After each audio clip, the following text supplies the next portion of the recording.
Yeah, this is the activist panel. I really can't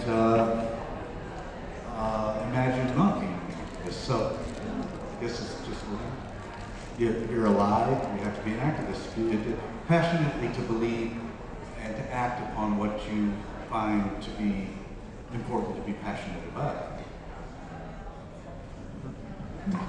All right.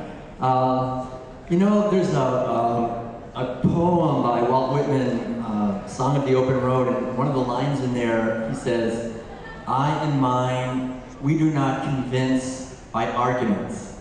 We convince by our presence." And to me, there's a deep teaching in that, to me, being an activist is to just try to deeply embody it, as best I can, the values of veganism, which are caring for life, caring for other living beings and ecosystems and other people and so forth, and to live that, and then the activism comes out of that, wherever we're going to be doing, speaking and so forth. But I think, to me, it's to not just have to rely on trying to argue with people, but to live this at a deep level so that people are touched. I think it's about fighting just for justice primarily. It's about seeing an injustice and doing what you can in your own life to overcome that injustice and create a fairer and more equal world. And I guess there's so many ways to be an activist, but the bottom line is the pursuit of a better world. And I think if you've got that in mind when the actions that you make, then more often than not you'll probably be an activist. Building on all of that, for me, being an activist is to inspire others to bond together to make change and create a better world. And it's really, it's an inclusive movement that embraces as many people as possible and empowers them to step up and take action. What it means to me to be an activist is to not only do that, but make other people aware so they can do the same.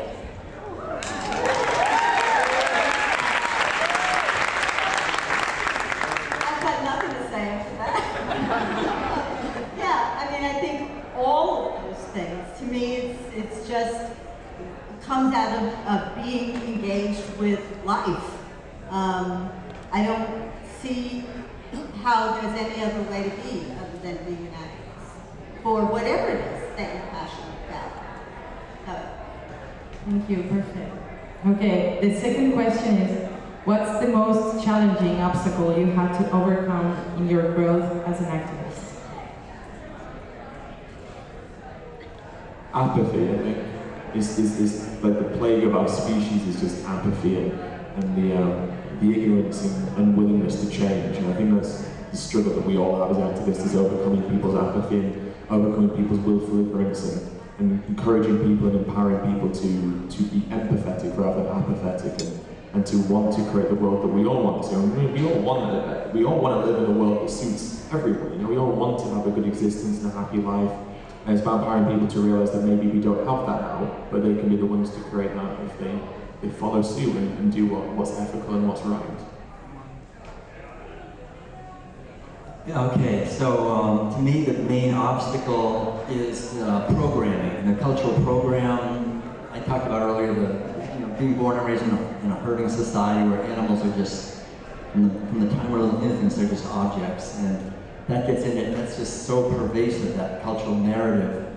So it lives within me, it's to heal it in myself, but then also to create context to help other people overcome that. So to me it's like just planting seeds every day as best I can through whatever I can do, whether it's music, art, movies, and talking and so forth, just to overcome the cultural program in the outer world and also in my own inner world as well. I think the most challenging thing to be of being an activist is simple: politicians, bureaucrats, and idiots. I know I repeated myself 3 times.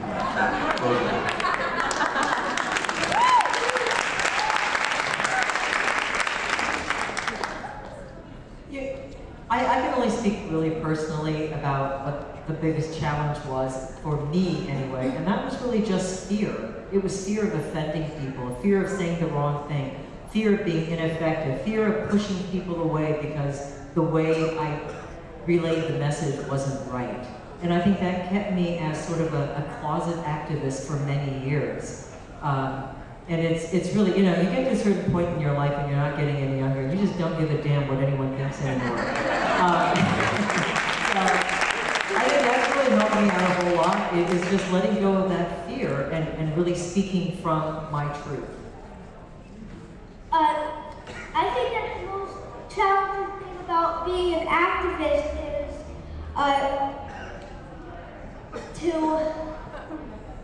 well, for me, I don't really have any challenges because, well, I just do it because I don't.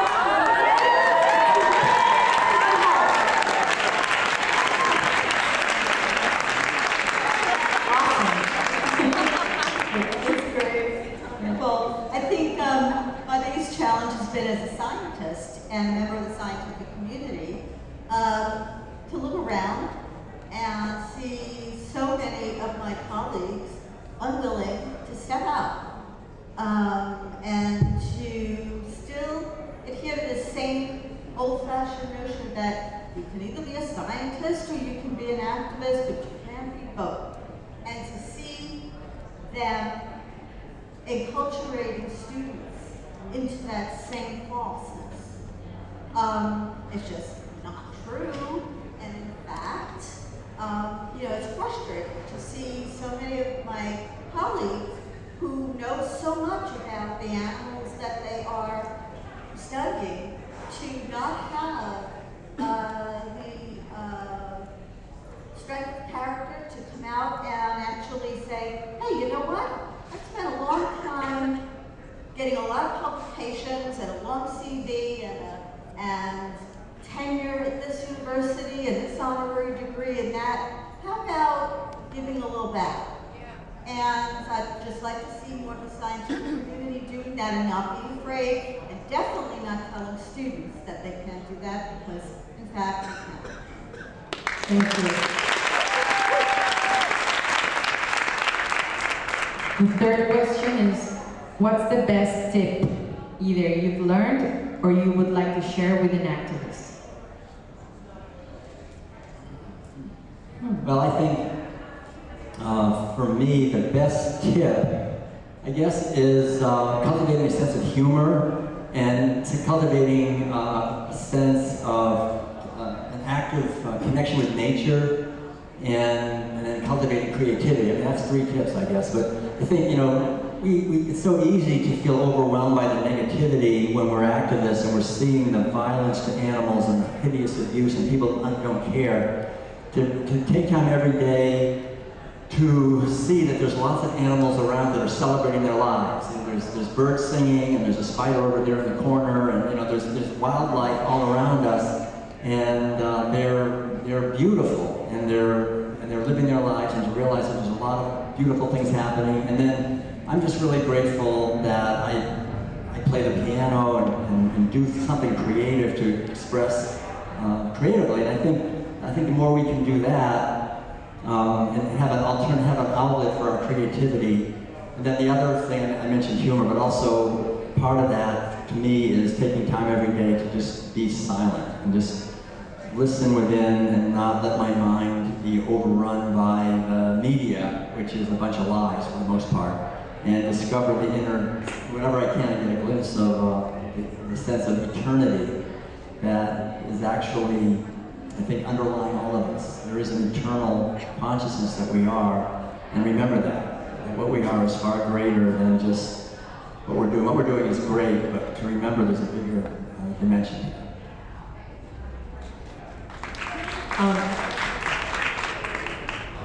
You know, I'm playing off of you as well too, Will, and Will's been a wonderful example of this for many, many decades, but I think activism often comes from a place of anger, but for us to really change the world, that activism has to come from a deep place of love. And when we can share that love, the concern that we have for whatever cause we have, and transfer that love to the people that we're trying to convert, I think we're much more effective.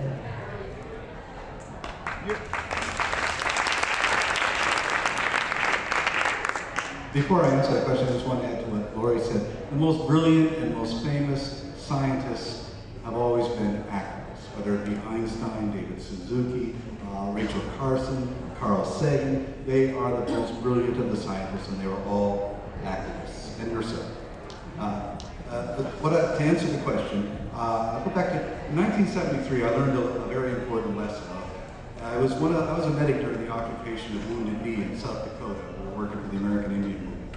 And we were surrounded by 3,000 federal agents and troops, and they were shooting at us every night, 20,000 rounds a night, into the village every night. And we didn't have any hope of winning that struggle. So I went to Russell Means.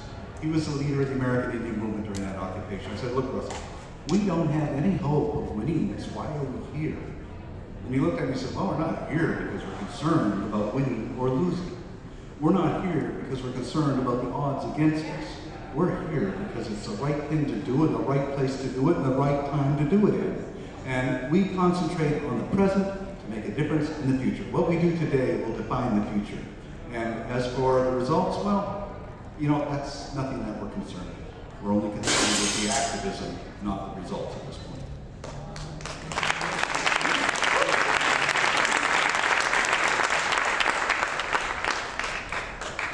I think it's all about knowledge, and there's that knowledge is power, and when we know better, we can do better. So I think for any activist, it's about being educated as much as we can be, about knowing all the different tangents of the animal enterprises and all the different ways they exploit animals, whether it's food, testing, entertainment, clothing, whatever it is, because the more we know, the more effective and confident we can be as advocates, and the more credible we'll be as advocates as well. And that's what we desperately need, just to be credible and logical and rational. And the beautiful thing about veganism is it's so grounded in logic.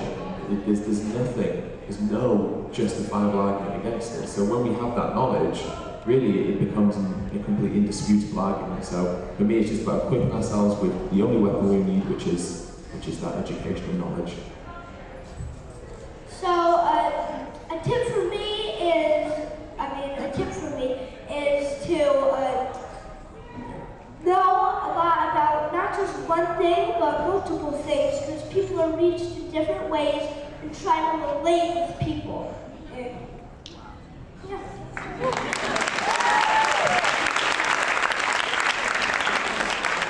So I've got to stop following this guy. You're making me look bad. What wisdom from a 7-year-old. Yeah. I think the tip is to remember it's not about us. It's never about us. It's about the other animals. And to remember that we are animals. And just to try to be proud of that fact. When I used to teach at Emory, I had a proud to be a grade 8 day. And my students and I would talk about why we should have grade 8 pride. And because we are grade 8, period. And to have perspective and to be in nature instead of putting yourself outside and on top of nature is such a great joy. Thank you. Perfect. If there is any question popping up there, anybody wants to ask a question, this is a moment we're going to open for that. Okay. Okay, so I actually have 2 questions. I'm relatively new to being vegan, about a year and a half, and I'm always trying to educate people. When they don't eat vegan, I'm sitting down and eating with them, and they look at me like I'm crazy.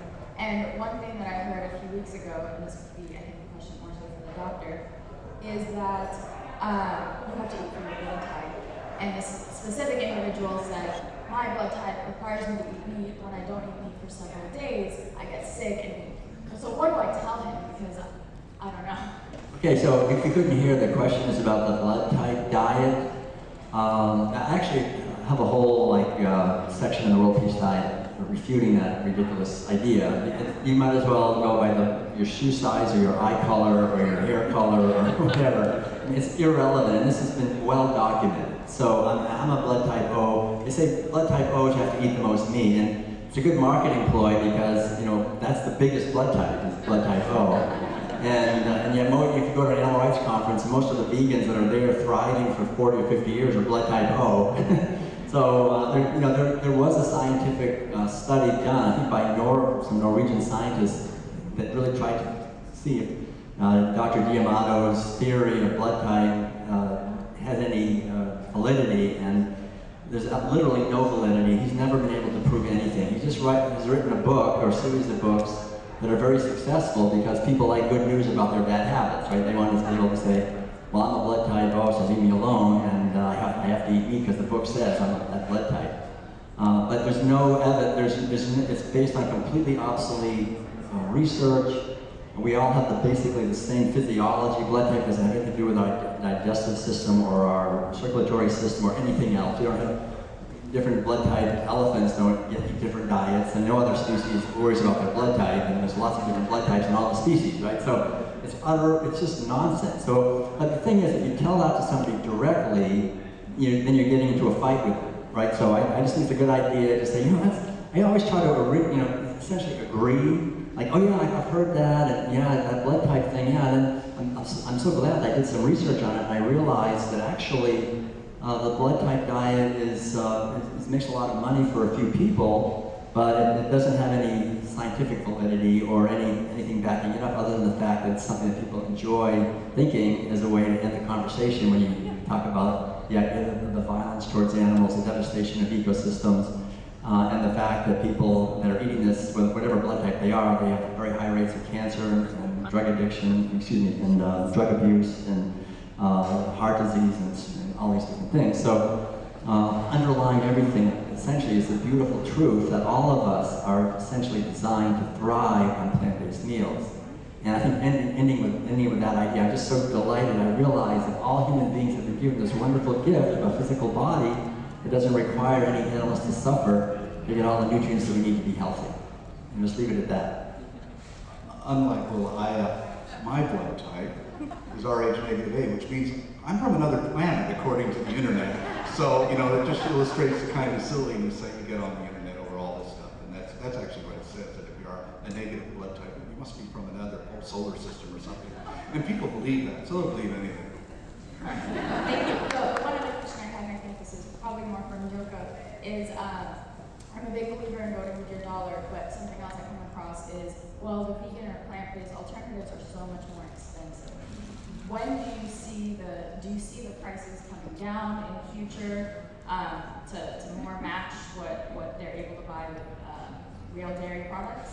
Well, they already are coming down in price, and many of them are. Just take a look at Just Mayo. That's so much cheaper than some conventional mayonnaises. Same thing with cheese. If you go and price some of the shreds or slices, they're on par with some of the dairy shreds and slices.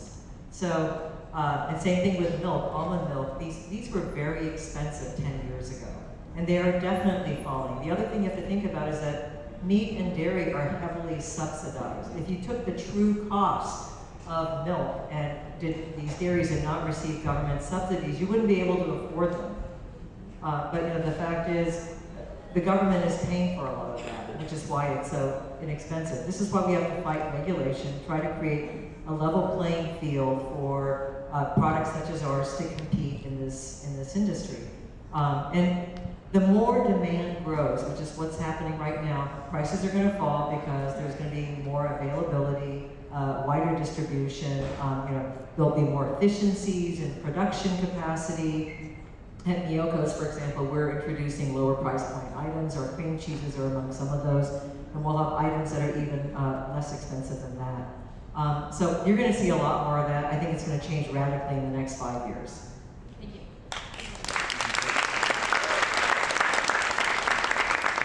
I think you covered part of what I was going to ask you about is the cost of being vegan. I go to the supermarket and I can tell you have to be almost well off to be able to afford to be vegan. Okay. You know how much it costs for fresh food compared to meat. It's just for low-income families who have children to feed. It's just economically not affordable. Look, okay, the question is that it's more expensive to be vegan, and I think that's really not true. I mean, basically, if you look at the price of grains and beans, which are really, you can live and thrive, potatoes and sweet potatoes, these are very low price. And like Miyoko said, I mean, first of all, it's these massive subsidies to the meat, dairy, and egg industry. That's why it's so cheap. It shouldn't be that cheap. And if you're buying organic, of course, which is what we always do, it's expensive because they have to jump through all these bureaucratic hoops just to grow good food. But the basic idea is that there's a cookbook by a friend of ours, Eating Vegan on $4 a day, right? And it's definitely possible. I mean, you can live well on much less money if you eat unprocessed foods and buy things unprocessed. Madeline, my wife, has a cooking video. We just put up a video on making your own vegan yogurt. A quart of vegan yogurt, if you make the milk yourself from soybeans, it's only about 35 cents for a quart of yogurt, right? Or even if you buy the sun, it's only $3 for a quart of vegan yogurt. So and it's simple to make. So the idea is we can learn to prepare foods ourselves and save a huge amount of money.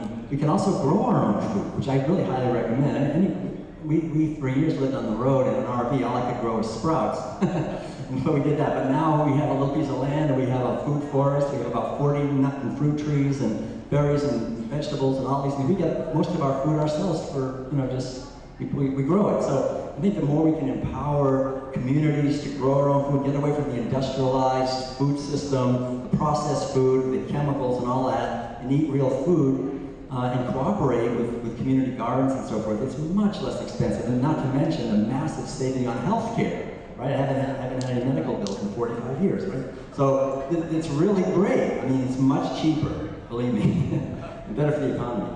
Yeah, and also I just want to add that if you go all over the world, if you go to indigenous societies, or if you go to older traditional societies, whether it's Asia or southern Italy, or wherever Africa, wherever you go, they're eating mainly pulses and grains and vegetables and fruits. And if you eat that way, obviously these countries are eating this way because it's the least expensive way to eat. And meat and dairy were special occasion things. Why? Because they're very, very costly. So we just go back to the way we've been eating for thousands of years, which was predominantly vegan, then we're going to save a lot of money, not just in terms of the cost of the food, but healthcare, as Will said.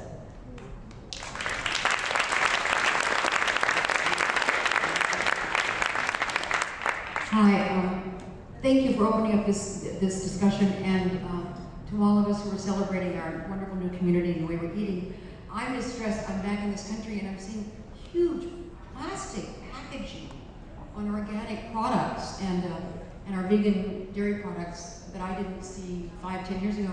And I wonder, how can we be more noble about this? And are we discussing this in the vegan community?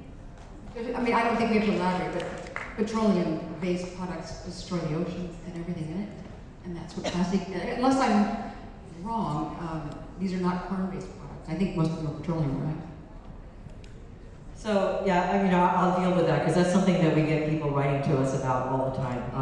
When we first started, we had completely compostable packaging for our cheeses, but the shelf life was very, very short, and it meant that we couldn't sell it nationwide. And so it's really, you have to weigh the pros and the cons. I mean, what is the greater good? Is it to get your product out to as many people as possible, to make vegan foods as readily accessible as possible? Or is it to stay local and only sell at your farmer's market and to a very limited audience? And we decided that we need to reach as many people as possible. And the only way to do that was to package using vacuum packaging, which involves plastic.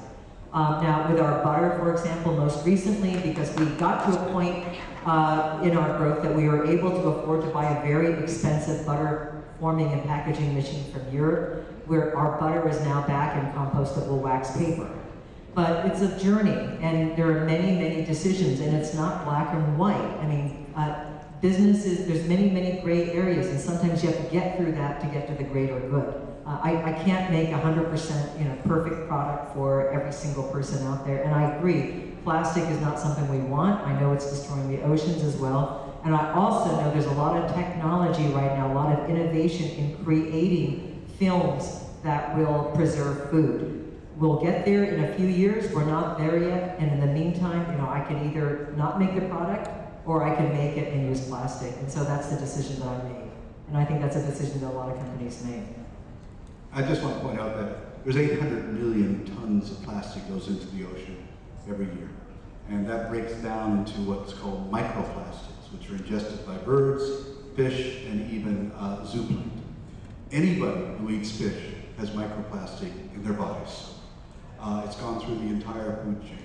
We don't know what the long-term effects of this is going to be, but it does pretty much affect everything that's living in the ocean, because microplastic, by 2048, it's estimated there'll be more plastic in the ocean than there are fish. And everywhere we go, we see it on beaches. For instance, they just removed 50 tons of it from Henderson Island, one of the most remote islands in the South Pacific. Everywhere you go, you find it. And it is a major, major threat to life in our oceans. I think it's probably one of the most destructive inventions that we've ever had, and we don't need it.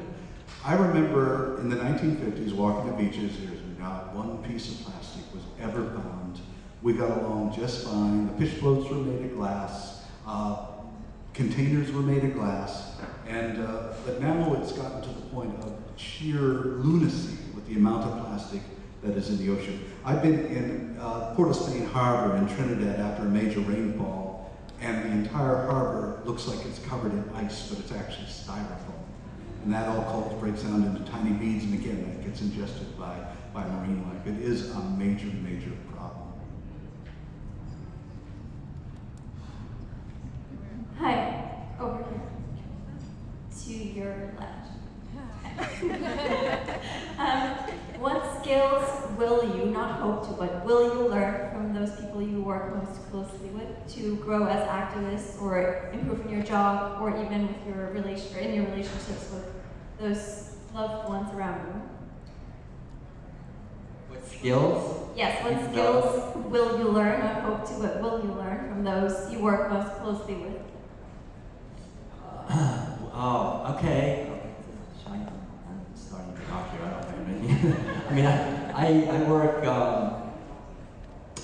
very closely with my wife, Madeline, and I feel like I learn a lot from her. And some of the most important things I'm learning really have to do with what I think is also critical for us to be effective advocates, because I realize at a certain point that it's easy, even in daily life, as a vegan, to treat the people close to me not that much compassion. I remember, like, when we first moved in together, we were living in a house, and in the winter, I was this guy who didn't want to ever turn the heater on, because I thought, we're vegans, we don't want to waste any energy, we just, just have to deal with it, put on an extra third sweater, and come on, let's go on here. And but I could see, at one point, she was really suffering, and I was, treating her in a sense without as much empathy as I would the chickens and turkeys that I'm trying to save. So to say, okay, honey, let's turn the heater on a little bit. It's okay. And to realize also, I think that our relationships it's really important to feed them with love. I remember reading this study that said that people who if scientists sort of did an analysis of their relations and their interactions, and if half the interactions are positive and half are negative, then pretty much they were 100% sure to get divorced, and they would just get into a fight. So, and they found that if it was like 5 to 1, 5 positive interactions for every one that was a little bit critical or a little bit kind of nasty, then there's still a pretty good chance that they would get divorced. It really should be 10 to 1, like 10 positive, loving, kind, caring things that we say. For every one thing we say that's sort of criticizing someone or blaming them or shaming them or saying you didn't do this right. And I think just being really conscious to as a community and in our relationships with each other, to support each other, be kind and loving and caring, and really build each other up and be positive and life-affirming. It's a great practice, and I think it helps to create, I think at a deep level, a movement that will be much more powerful in the long run, where we're living this at a deep level in our relationships with each other, and we're not just, because people can feel it if our message is not congruent with how we're actually presenting ourselves and living in the world. So I think we have to be very careful about our relations with each other in order to be effective advocates. Yeah. I think that one of the things I've learned working on the Will Sanctuary Project is that nobody knows everything. It may come as a surprise to some people, but if you've worked by yourself mainly your whole life, you don't realize how much you don't know. And when you bring a team together of people, you are acknowledging, I don't know that, I don't know that, I don't know that, and but this person does, and that person does, and that person does. So you actually learn that the best way to be successful is to surround yourself with people that know stuff that you don't know. And that in and of itself is a learning experience.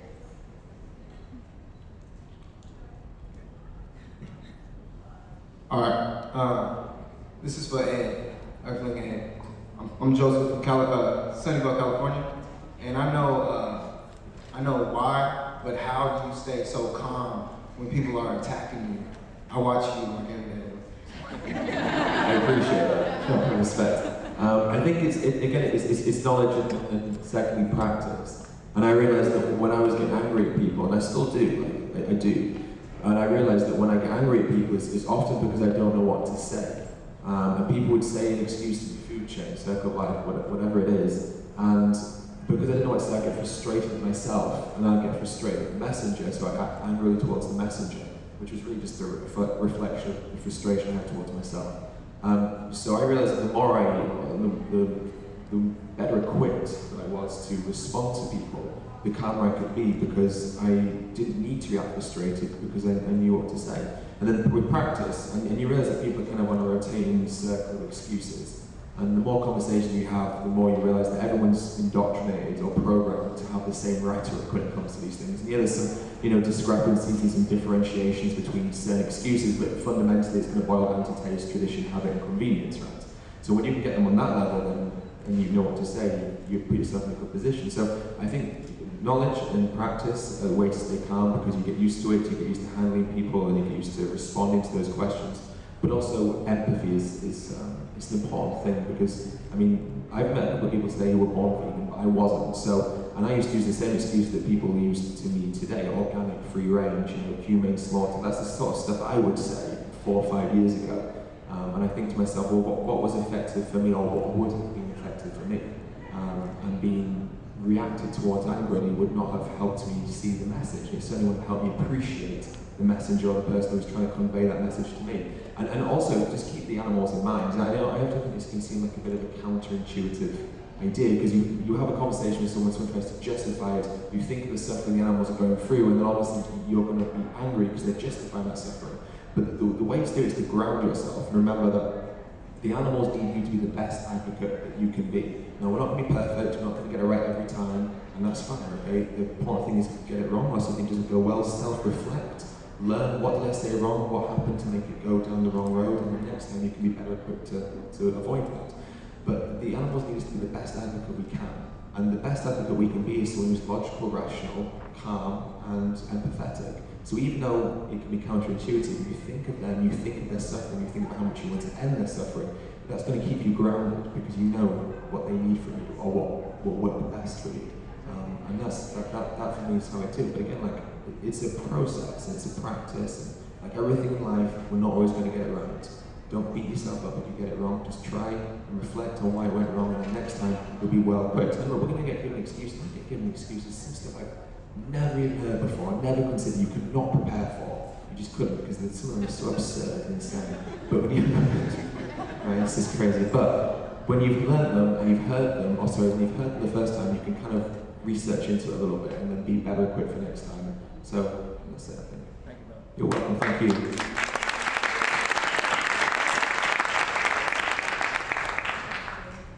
Hi, my name is Emily, and I just want to thank every one of you up there. You're all very influential. Wait, what's the word?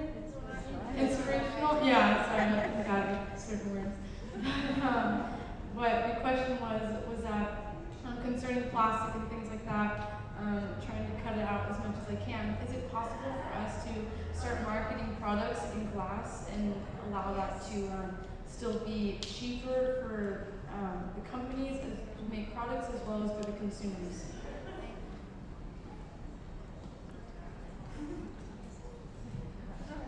You know, it really depends. I mean, I'm just as concerned, but I really do think the plastic technology using alternative sources such as pineapple, cellulose, mushroom, there's a lot of technology that's being developed now that's going to, I think, make plastic obsolete in the next 5 to 10 years. Unfortunately, you know, glass might work for some industries. It may not work for others. There's all sorts of regulations about what you can bring into your plant, what you can't bring into your plant.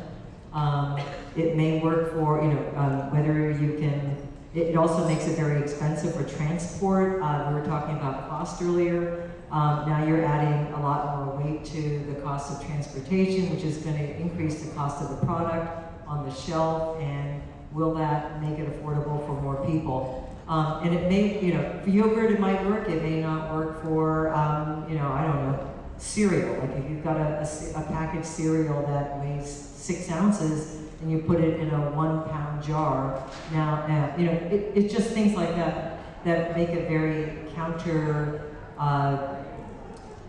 it doesn't work for business purposes.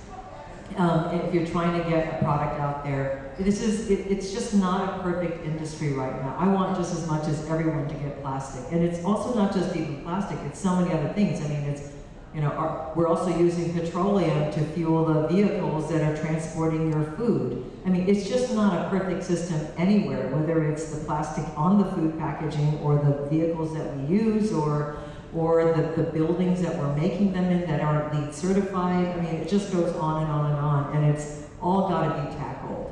And I think it will all, I'm very, very hopeful. I mean, I really firmly believe that change is on the way. I was just on at a roundtable this week with some state regulators and some very cutting-edge, innovative companies, not only in food, but in energy. And there's a lot of exciting things happening. There's one company that's working on growing crops indoors, which has been done for a long time, but with 1/100th the amount of water. And they've got this new technology for growing vegetables and fruits and things. And they're just getting started. You know, there's new batteries besides Tesla that you can put in your home that are going to be so much more affordable to just get completely off the grid and just harness the power of the sun. So there's technology all around that's got to be overhauled. And it's not just any one particular thing. I mean, even the clothing that we wear, I learned recently, there's, you know, all the polyesters, there's so many things, all these little micro threads that get in your washing machine that go down the drain and go into your water and destroy them. On the other hand, there's shoes like I'm wearing that are made out of recycled plastic. And so there's, you know, we have to think together as multiple industries to tackle this problem, because the way we live as human beings just isn't sustainable. But it's not any one particular thing that's going to make a huge difference. And unfortunately, I think it's a balancing act right now, trying to weigh the pros and cons and doing the best that you can. So I know it's not completely satisfactory, but no, I mean, we would go out of business right now if we got rid of plastic. But plastic is a major design flaw within civilization that has the potential to end civilization. Right now, there's 100 billion plastic drinking bottles every year. 100 billion of them out there. If everybody in the United States were to stop using plastic tomorrow, there would still be that amount going out there from Asia and Africa and everywhere else. It does have the potential to cause the demise of life on this planet. I don't think we can be serious enough about that, because what we don't understand is plastic. A plastic bottle itself is not a problem. It's the microplastics they break down into. One of the recent Norwegian study has shown that 40% of the microplastic in the North Sea came from automobile tires. Every time you ride down the road, tiny pieces are taken off of those tires, are all washed into the ocean. We're not even aware of the incredible amounts of plastic coming from sources that we have created, but we're not in control of and have no knowledge of it. This is a major, major problem. It could destroy civilization. It could destroy life on this planet. And of course, people say, oh, that's a little alarmist, but it's a reality. Hi, my name is Serena, and this is a question for Evan. I am curious what your favorite types of activism for like your friends and other kids your age, whether it's in school or other activities, what those are. Well, I'm homeschooled, but I love talking to kids. But for one thing, the good thing about talking to kids is that they haven't been desensitized as long, because they haven't been drowned as long. So sometimes it's kind of easier to talk to kids, but I like talking to kids because also I'm a kid, so I can relate to them still. But yeah.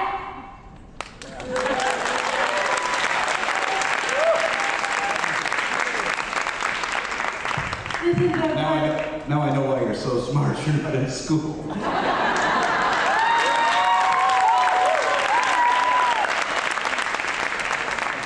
This is a question for the doctor.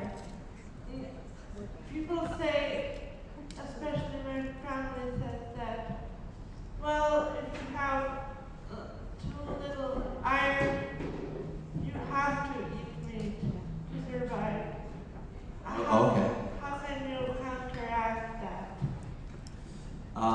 Actually, I'm not an MD, but I have been a vegan for 38 years and studied this. And basically, the iron issue is an issue for vegetarians, but many vegetarians are anemic. They're not getting enough iron because vegetarians typically eat a lot of cheese and dairy products, and there's no iron at all in dairy products. So it's an issue, but for vegans, there's not an issue with iron deficiency in the sense that if you sample all the vegans and their iron levels in the blood, and certainly not any worse than the general population, probably a little bit better. So it's not an issue for vegans, basically, because there's lots of iron in vegetables, many different types of vegetables and nuts and so forth. So the good thing too is that meat actually has what's called hemi-iron, which is, if you have too much, it gets toxic. And plant-based foods, the iron in plant-based foods is non-hemi-iron, so it's non-toxic, so you can't get too much. So people that eat a lot of meat get this hemi-iron, and it's like really rusting their body in many ways. So that's, I think, really, the good news is that virtually all the nutrients, you have to be aware of this, all the nutrients that we need to be healthy, none of them are created by animals. Animals don't create any nutrients at all. They don't create, all the nutrients come from plants originally, whatever they are, whether it's the fiber that we need, the essential fatty acids that make up all the fats, all the amino acids for all the proteins, all the carbohydrates we need for energy, all the vitamins and minerals, except there's just two vitamins. One is vitamin D, which comes from the sun, and the other is vitamin B12, which is created by bacteria with cobalt. And so it may be a good idea to get a supplement of vitamin B12 because of the industrial washing, you probably all know this, of vegetables, and the chlorination of the water, killing all this war against bacteria. And so you can either eat a little bit of dirt, or not wash the vegetables, or have some nutritional yeast or B12. It's very inexpensive, and you don't have to worry about getting too much. But that's the really good news, is that all the nutrients we need do come from plant-based sources, and it's a good reason, I think, also to eat organic as much as possible. Two last questions. Ed, you want to say something even? You have the microphone there? Yeah. Some of my favorite types of activism are rapping. I like speaking, leafleting, marching, protesting, doing vigils, doing cubes, and yeah. Because people are reached in many different ways.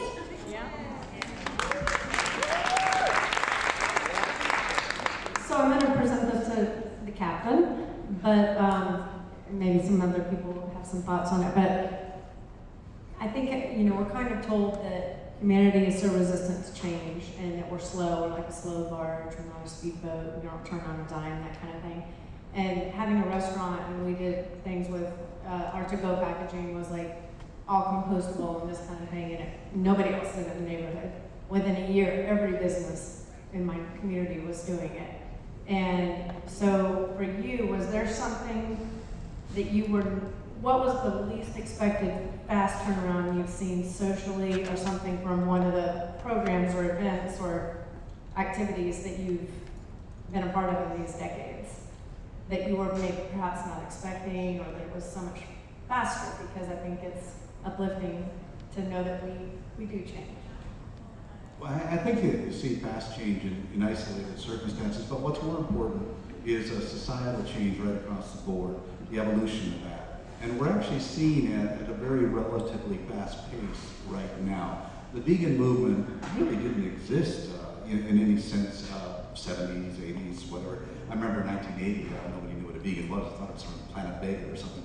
But, I remember going to Europe and trying to find a vegetarian restaurant. You go into the French restaurant and they said, do you have this? And you're like, whoa. Don't have no idea what you're talking about. Now I'm proud to say that there's about 12 really good vegan restaurants in Paris. That kind of evolution is happening all over the world right now, and I think it's one of the fastest growing movements in the history of civilization. And we're seeing, I think it was a 600% increase in veganism in this country in the last year. That's an incredible growth, and it's happening more and more. What was once now considered radical is becoming normal and acceptable, and so I think it's probably the fastest and most powerful social evolution in the world today. And we're seeing that everywhere we look, we're seeing that. And so it's not considered unusual. And and all of you are actually helping to promote that. But it's for instance, there's vegan movements all over the world. A lot of cultures are vegan, because basically they're not brought up in that. There are probably more vegans in China than there are in all of North America and Europe, but we don't really pay attention to that because we see the bad things, we don't see the good things. But it is a very, very fast and powerful movement. And I've been to China quite a few times in the last few years, and the vegan movement there is just booming. It's amazing. They have very deep roots in the Buddhist and Confucian tradition, and the Taoist tradition also, and as well as the government has mandated that the entire Chinese country reduce its meat consumption by 50% because it's so devastating to their water supply and the climate. And scientists are really moving. So it's really great to see what's happening in other countries and the enormous enthusiasm that is being developed in other countries. And also, I just want to relate a little story that I heard Paul Watson say probably 15 years ago. You're talking about veganism. He was saying that on the ship, when they first started, they were mostly vegetarian, but now they wanted, a lot of the people that were on the ship, the crew members, were vegan, and they wanted everybody to be vegan. And so they got a new crew member, and he was from Norway. And so when he came on, they all said, "Are you a vegan? Are you a vegan? Are you a vegan?" And he said, "Yeah, I'm a Norwegian."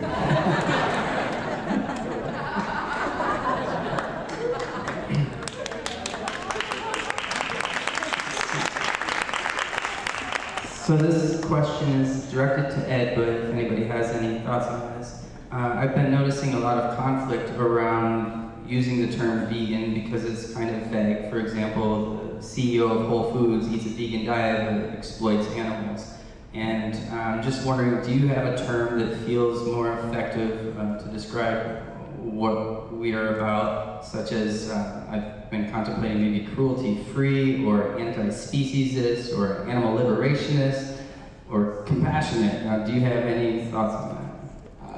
I think I get concerned when we try and veganism has a reputation from some people in the public. People don't necessarily view it in the way that it should be, but that doesn't mean that we should stop using it. I mean, we should use it and realign veganism with what it truly means. Now, the CEO of Whole Foods is plant-based then, right? And that's the differentiation. Then you have someone who's vegan, you have someone who lives ethically vegan, who adheres to all the principles of veganism, and then you have someone who really adopts the plant-based diet. And I think those are the two different terms. The anti-speciesism term is incredibly poignant, and I think it's very powerful, and I think it is something we should use more.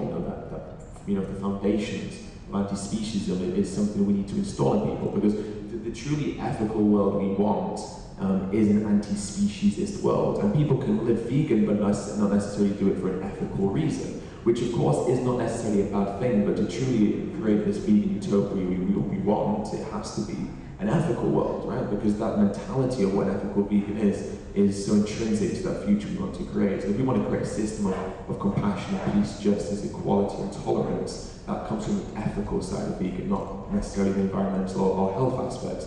So I would never stop using the word vegan, because it's an incredibly important word, and I'm very proud of the word, and proud of what it means, and I'm proud to be one. But at the same time, anti-speciesism is another great term that we should incorporate more. The reason I don't use it so much is I think it can be, we have to come, when we advocate, we have to be coming from the place of where the people we're talking to are at. And the language that we use is so important to consider. And before I was vegan, I didn't know what anti-speciesist meant or what speciesism was. And if someone said, you're a speciesist, I'd be like, I don't know what that is. So we have to be careful of what language we use and make sure the language we use is not inclusive, but relatable or understandable to the people we're advocating for. And veganism is such a well-known word, and everyone knows what a vegan is now, but that's why we should continue to use it. And I wouldn't advocate to talk to someone who's never come across the word anti-speciesism and trying to explain to them this very philosophical, behavior where we treat animals as less than, because it's a process and a journey. And now, the person I am as a vegan now is very different to the person I was when I first went vegan. And when I first went vegan, I was very much made uncomfortable by comparisons that were made to human exploitation and comparisons that were made to human systems and atrocities. Now, of course, I wholeheartedly abide and agree by them, but at the time I didn't.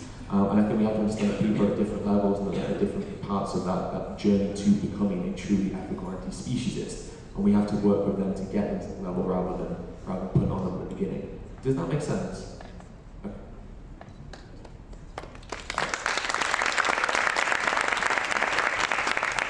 Recently I wrote an article called The 50 Shades of Veganism to try and get around all these complications within this movement. But really, the word vegan is a powerful one. It's what's involved. Everything that's a part of that can be broken. It's like Christianity, you have Christians, but then you have Methodists, and you have Amish, and then you have Catholics, but they're all Christians. So you can break it down, but you still have that core word, vegan, which has taken years and years to get people to understand. And people don't like to get things too complicated too much. So a lot of the reason people turn against the word is because they're trying to reach people, meeting people or other people who, like the Whole Foods guy, are trying to appeal to the greater, they want to be all things to all people. And, but by watering down the word isn't going to change anything. I think we have to be strong, we have to embrace it, and we have to promote this as a vegan movement, and it doesn't get more complicated. I think also we have to be aware that human psychology, whenever we label something, that means that there's a bunch of people who say, well, I'm not that, just because that's our psychology. So if you're vegan, you can invite that kind of antagonism by simply focusing too much upon the label and not on the feeling and the motivation behind it. And just unfortunately, it's a really great question, because unfortunately, we're the kind of species, we don't do well with labels. We're in group, out group, and that's just something to keep in mind as we go forward, is that when I say I'm vegan, that means you're not a vegan. And what does that mean to you psychologically as a competitive primate? Some people don't like that. So that's something we just have to grapple with, is how do we communicate with people without making them in-group, out-group? Yeah. Absolutely. I mean, we have to make veganism the most inclusive club on the planet. It's free membership. You know, all of the greatest food and workouts, whatever you want, if you join, you're gonna look great, you're gonna feel great. Oh my God, this is the lifestyle. It's gotta be the cool guys club, and everyone can be a member. It's free, we don't push anyone away. And that's what we gotta make is, you know, a lot of people are pushing back against the word vegan because they're living in fear of the past, of all the baggage and all the heavy, yucky stuff that it was associated with. But that's not where it's going now. I mean, veganism is the most beautiful word on the planet. It represents who we're supposed to be as human beings. So let's wear that word proudly on our arms and our sleeves and just march proudly into the future and hold that vegan banner up high, because that future is coming anyway. Let's let everyone join in the parade. Thank you. I just want to kind of second that, because I think this is what the word vegan has really been changing, and I think it's getting a much more positive spin because of people who are vegans, who are healthy and happy and inclusive and loving and kind and caring and celebrating our lives. And I think it'd be great, I know we're right at the end here, just to maybe take a moment and just, instead of being propelled by the past, which has been pretty violent and abusive, just take a moment and see the future that we know can unfold for us as a species that is positive. That there's a doorway that's opening, there's a pathway to this doorway. It's the vegan doorway for our entire culture to walk through, and when we walk through that doorway together, we'll have a whole new possibility to live in harmony and peace and freedom and sustainability on this beautiful and abundant planet. And we see that future is pulling us, and it's bringing the best out of us, and people who aren't here are part of the movement. They're awakening, that the whole human family is awakening out of the delusion of separateness and violence. And this is what, we can use the word veganism, but it's actually just our true nature functioning as conscious beings on this earth. Thank you.